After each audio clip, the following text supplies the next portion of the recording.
Good evening once again. I'm Chris Jansing in for Brian Williams. Day 247 of the Biden administration. The breaking news tonight. The House committee investigating the January 6th attack on the Capitol has just issued its first set of subpoenas targeting 4 high-level Trump aides and advisors who were working in or had communications with the White House on or in the days leading up to the January 6th insurrection. They have been asked to turn over documents and appear for depositions in mid-October. Today, the committee sent a letter to each. The one to former Trump Chief of Staff Mark Meadows said it was reported that he was, quote, engaged in multiple elements of the planning and preparation of efforts to contest the presidential election and delay the counting of electoral votes. The letter to former Trump aide Dan Scavino says he was, quote, with the former president on January 5th, when he and others were considering how to convince members of Congress not to certify the election for Joe Biden. The one to former Pentagon official Kash Patel notes that he served as chief of staff to acting Secretary of Defense Christopher Miller, and that there is substantial reason to believe that you have additional documents and information relevant to understanding the role played by the Department of Defense and the White House in preparing for and responding to the attack on the U.S. Capitol.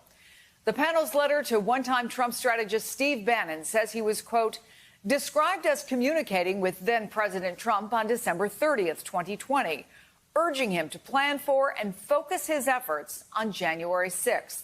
You are quoted as stating on January 5th, 2021, that all hell is going to break loose tomorrow.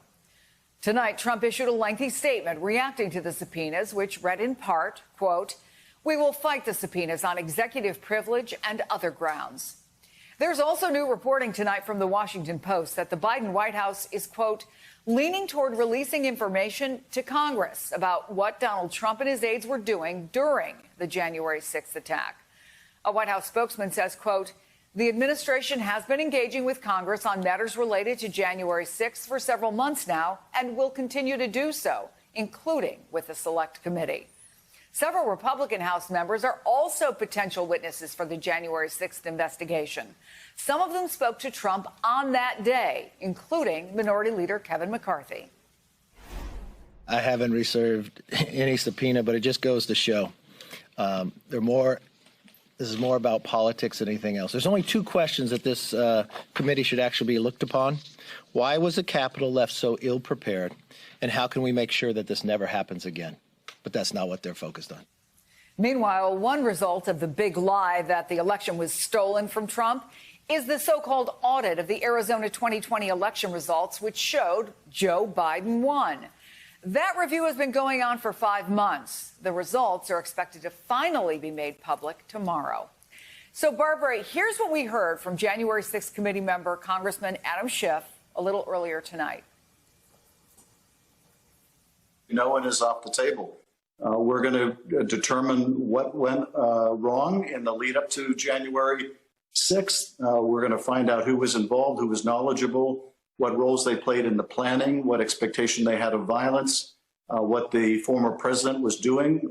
Among the biggest unknowns is what was going on within the White House on January 5th and 6th at that critical time when our democracy was being threatened with violent insurrection. So we're not wasting time.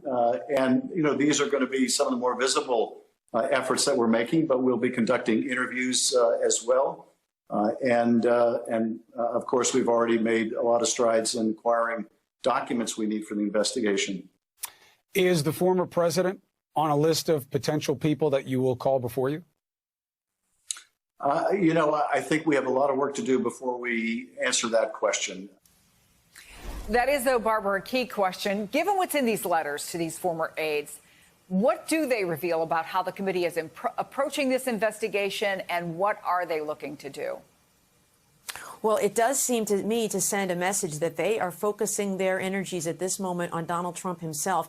You know, the first thing they looked at that hearing they had this summer with the police officers was all about the impact at the Capitol. But this is really all going right to the source. If you look at the 4 men who were involved in this, people who were at the White House that day, Steve Bannon, who was advising Donald Trump the night before, and Kash Patel, who has said previously to the press that he was in nonstop communication with Mark Meadows, the White House chief of staff, that day. So it seems to me that they are really focusing on what President Trump was planning, what he knew, and perhaps why he didn't act sooner when we saw violence break out there.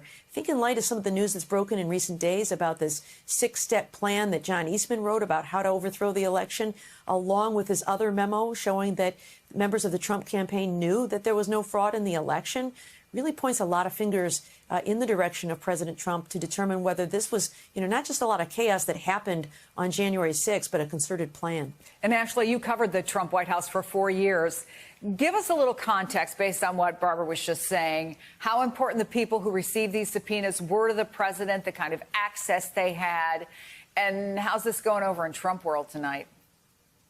So these people who received the subpoenas are incredibly important to Trump world, with the exception of Steve Bannon, and even he in some ways, they were all members of the president's inner circle, intimate confidants, people who were there or in contact with him the day of the insurrection, in the run-up to the insurrection. And as a journalist who immediately after wrote some of the stories trying to detail what happened on January 6th and how did we get there, this committee is doing exactly what we do, saying, who are the people who can tell us what the president meant by this tweet? What was he thinking about the angry crowd? He knew there was a crowd. It had gathered the night before.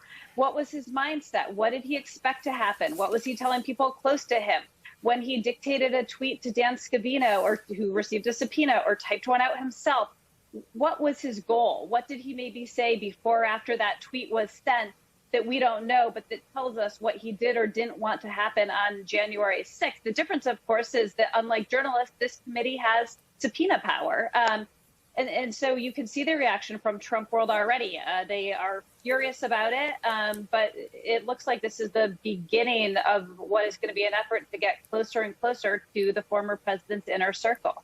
Yeah, Clint Watts, listening to various members of this committee tonight in interviews, it's clear that they're moving fast, that they're focused. What do you think, based on what you've seen so far, the content in these letters, and what are you looking for going forward? I think this is the critical step, Chris. When you look across the board, since January 6th, it's kind of just been, let's beat up on all the law enforcement, all the FBI, DHS. Why weren't they doing? Why wasn't the Pentagon responding? But when you look at it at its core, the only real unknowns at this point is who got those people out there on the lawn that day, out in front of the Capitol.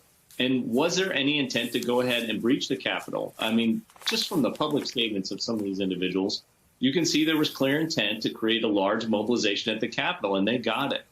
I think it's also, I was very interested to kind of hear Barbara's perspective as well, is, when these documents, if we do get a hold of them and we see what the communications were, we see when there were sort of questions about, hey, would you pull them back, or was there any sort of coordination the night before at this so-called meetup where I guess Steve Bannon was at? Seems it would also open a lot of people up to civil liability. There were injuries here. We had law enforcement officers hurt, injured, some were killed, PTSD. I think a lot of these records, when they come into the public, it's going to go far beyond just this initial investigation. It's going to really open up some culpability over time, I think. But Barbara's probably the better person for understanding the breakdown in the law on that.